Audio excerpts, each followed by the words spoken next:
Яасан бацгаанууд тэгэхээр би нэг саяхан хятад залуугийн сонирхолтой бичлэг үзээд тэрийгээ тэгээ та бүхэндээ одоо орчуулж өгөх гээд бэлтгэсэн байгаа. Энэ залуу өөрийгөө танилцуулж байгаа. Өөрийгөө танилцуулахдаа болохоор сурагч, тэгээд бас хөрөнгө оруулагч гэж танилцуулж байгаа байхгүй.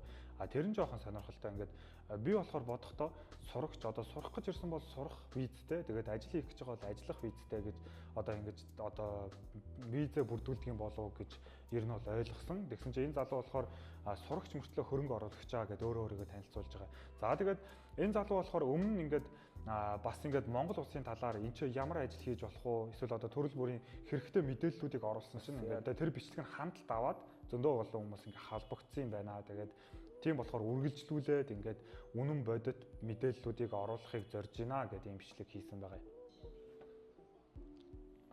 За тэгээд одоо ингээд Монгол улсад байгаа эсвэл одоо ингээд хятад байгаа одоо Монгол руу ирэхийг зорж байгаа хүмүүс байдаг ч юм уу. Тэр хүмүүстэй зориулаад налах маш том агуулга байгаа. Тэрийг ингээд сонирхож байгаа хүн байх юм бол холбогдоорой гэдэг. Эхний зар нь болохоор нэг за яг байдаг л зар. Ингээ 10,000 м квадратын юм талбай байгаа. Тэгээд яалтчгүй ойрын үед ингээд маш олон газруудыг хятад худалдаад авсан байлаа. За хоёр дахь мэдээлэл нь болохоор одоо ингээд нэг хаус түрээслэх гэсэн юм аа. Одоо 400 м квадратыг 25,000-аас 30,000 ён дотор ингээд түрээслэх юм сонирхолтой байгаамаа гэд.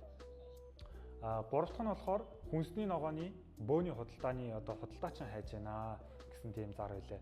За дөрөв дэх нь болохоор ингээд барилга дээр ажилладаг эсвэл одоо цахилгааны одоо ингээд мэрэгжилтэй тийм хятад хүмүүсийг ажилд авнаа гэсэн тийм зар байлаа. За яа гэжсэн эндээс ахуулаад жоохон ингээд ярих сэдв юм болов уу гэж би бас бодлоо л доо. Яг тэгэхээр одоо Монгол улс чинь одоо ингээд зөндөө олон бас ийм ажил хэрэгтэй хүмүүс байгаа шүү дээ. Барилга дээр ажиллах боломжтой одоо ингээд боловсон хүчин байгаа. За тэгээд одоо тог цахилгааны бас мэрэгжлэр ингээд мэрэгчсэн хүмүүс байгаа. Гадаад хүмүүс ялангуяа одоо хятад хүмүүс болохоор одоо маш өндөр түвшинд ажиллахын хувьд ажилдаг баг. Одоо барилгын салбарт ч юм уу. Барилгын салбар угаасаа хятад салбар ч одоо угаасаа айгүй өндөр түвшинд одоо хөгжсөн байгаа шүү дээ. Монгол одоо яалтчгүй хятад салбартаа ингээд одоо өрсөлдөх боломжгүй байгаа. Тэрийг бол мэдж байгаа. Гэхдээ Монгол улсаасаа ийм ажилчид авахгүй дандаа ингээд гаднаас ажилчид аваад ах юм бол дандаа гадаад хүнээр хийлгээд өөрсдөө энэ юмнуудаа хийхгүй байгаад ах юм бол Монгол улс маань хизээ одоо тэр өвчнөд хөгжих вэ те. Бид нар бас өөрсдөө ингээд ажилчдаа ингээд хүмүүсээ дэмжиж боловсон хүчнээ дэмжиж одоо тэр хүмүүстээр суралцуулах ч байдаг юм уу. Эсвэл одоо миний бодлоор болохоор за энэ дээр бол хүмүүс таалагдахгүй байж магадгүй. Гэхдээ ингээд жоохон муу хийсэн байсан ч хамаагүй өөрсдийнхөө хүмүүсээр хийлгээд за тэгээд гэхдээ ер нь бол хүмүүс жоохон шүүмжилдэг л дээ. Одоо монгол хүмүүс ажиллаа жоохон муу хийдэг. Тэгээд эсвэл таслаад явцдаг ч юм уу. Арх уун гэдэг зөндөө олон тийм юмнууд шүүмжүүд бол байдаг. Гэхдээ өөрсдөө яадаг чийсэн хийгээд ах юм бол хизээ нэгэн цагт бас ер нь хөгжөө тэр төвшөнд очино. За тэгээд бас одоо ингээд гадны ажилчдыг ажилуулахаар бид нар эдийн засагт бас маш их өндөрөөр одоо нөлөөлнө. Яагаад тэгэхээр хятад хүмүүс одоо за хямд зардлаар өндөр түвшинд хийж болох юм. Бас ингээд хүмүүс тэгж ярих байх те. Тэр одоо хүмүүсийн орж ирж байгаа орлого одоо барилга бариулж байгаа одоо хятад хүмүүс ч гэдэг юм. Тэд нарыг зараа тэр их одоо хөрөнгө хаашаа одоо явах вэ? Монгол улсад эргэлдэх үү? Тэр эдийн засагч нь ингээд дотроо эргэлдэж ингээд одоо бас эсвэл манахаас одоо манай орн чинь өөрөөсөө үйлдвэрлэгч биш. Тэгээд гаднаас бүх ихэнх юм авдаг. Тэгээд одоо барилга барих, замаа хийх бүх юмнуудаа гадаад хүмүүсээр хийлгээд авах юм бол манай одоо эдийн засаг одоо энэ мөнгө бүх юмнууд гадагшаагаал гарна. Валют нь тэгэнгүүтээ дотгошоогоо орж ирж байгаа юм бол байха болохоор яг үннийг хэлэхэд одоо ингээд бидний хөгжил хаашаагаа явах вэ? Энийг бас та бүхэн маань бодоорой. Тэгээд энд болохоор одоо ингээд би бас ингээд ойрын үед анзаарч байгаа байхгүй. Би өөрөө орчуулагч байдаг. Тэгэнгүүт ингээд ер нь бол ингээд хятад хүмүүс одоо монгол хүмүүстэй маш их өрсөлдөөд одоо арай хямд зардлаар ч юм уу тий. Тэгээд хятад хүмүүс одоо орчуулагч хүмүүс болохоор ер нь бол өөрсдөө мэдж байгаа ах. За хятад хүмүүс гэх тэгэнгүүт одоо өвөр монгол хүмүүсийг хэлж байгаа. Тэгээд бас цагаач хүмүүсийг хэлж байгаа. За тэр хүмүүс болохоор маш өндөр түвшинд орчуулна.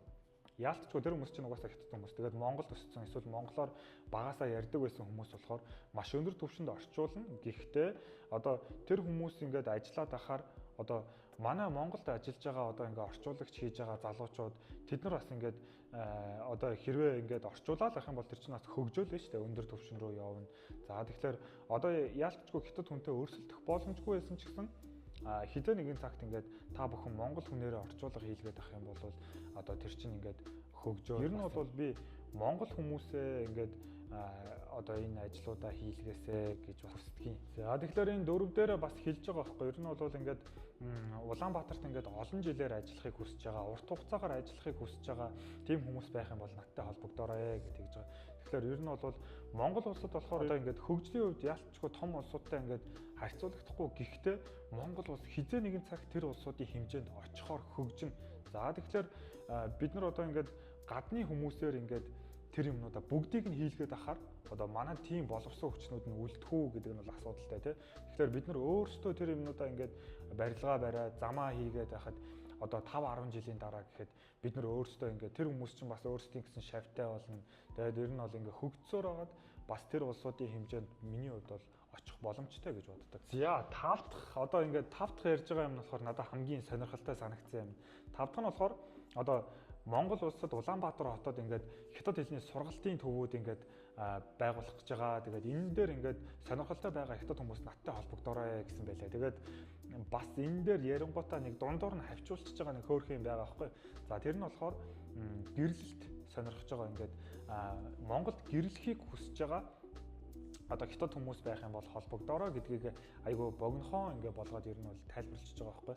За би тэгэхээр ер нь бол Монгол хүмүүсийг гадаад хүмүүстэй ингээд гэрлэхийг одоо бас дэмждэгчгүй бас эсэргүүцдэгчгүй яагаад тэгэхээр одоо ингээд бас чихнээсээ бие биендээ хайртай байгаад бас гэрлээд үерхэд гэрлээд ингээд хамт амьдарч иж бас бол ингээд Монгол зөндөө олон юмнууд хийцэн Монголыг хөгжүүлчихье ингээд Монгол залуучуудад ингээд тусалчихъя гэсэн хүмүүс бол бас байгаа. Дэмжихгүй мөртлөө бас ингээд бас урайлаад явахгүйгээр ингээд дундыг баримтлаад явдаг. Тэгэхээр энэ хүний ингээд нэг жоохон ингээд дундуур нь хавчуулаад ярьсан юм нь болохоор Монголд ингээд одоо ихнэр сонирхож байгаа ч юм уу те ингээд гэхдээ яг ихнэр нөхөрч гэж хэлээгүй гэхдээ л ер нь бол ихнэр хайхаар л хятад хүмүүс ирдэг те тэгээд гэрлэхийг хүсэж байгаа тийм төрлийн мэдээлэл авахыг хүсэж ивэл надтай холбогдоорой гэж ярьсан байлаа. Тэр нь айгүй их сонирхолтой санагдсан. Бас тийм амархан болцсон юм уу да бас ингээд ер нь бол нэг тийм хятад хүмүүстэй гэрлэх нэг тийм дуртай бас байдаггүй шүү дээ. Гэхдээ ингээд энэ залуу болохоор гэрлэхийг хүсэж байгаа хүмүүсээ бол надтай холбогдоорой. Би зуучлаад өгье. Нэг тиймэрхүү юм ингээд тайлбарлаж ярьж байгаамаа. За тэгээд дараагийнх нь мэдээлэл болохоор гэрийн тавилганы одоо ингээд дэлгүүр нээхийг хүсэж байгаа бол ингээд надтай холбогдоорой. Одоо уурхай байх юм бол надтай холбогдоорой. Эсвэл уурхай хайж байгаа хүн байх юм бол бас надтай холбогдож болно. Аль аль нь холбогдож болно. Над бол маш их одоо ингээд мэдээлэл одоо хэрэгтэй юмнууд ч юм байна шүү гэдэг.